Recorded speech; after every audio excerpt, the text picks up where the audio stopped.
any advice on how to make a courtroom scene a bit more realistic? Because I've loved courtroom dramas. Me too. I know. Me too. A good courtroom drama, like Me too. a few good men. Oh, so good. So like The Verdict. Yeah. All these amazing courtroom dramas.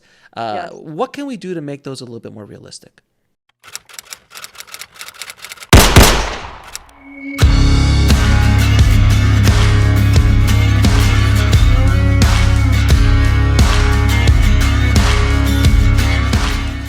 Okay. Well, I do have a section in Forensic Speak on courtroom talk because you should be able to understand.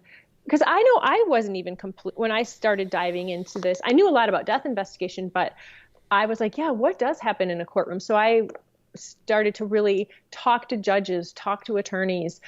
I've sat in on murder trials before, and I love it. I love doing it. So I think that's a really good way for a writer. Just spend a couple days sitting in on a trial, on a criminal trial or civil. I mean, I think criminal ones are a little more interesting. Now, they're not the most exciting things in the world, but you get to understand how the process works and who asks what and what they can ask or can't ask.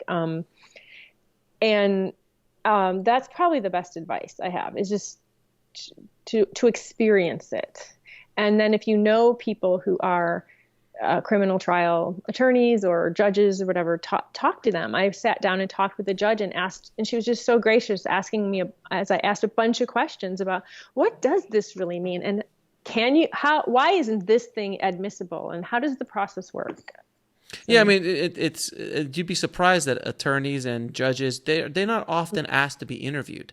So if you ask them like, hey, I'm a writer, I'd love to talk to you and kind of pick your brain about your process. Man, that's a very high likelihood that they're going to say yes. Yeah, especially the retired ones, because they want to talk and share. And exactly. Yeah.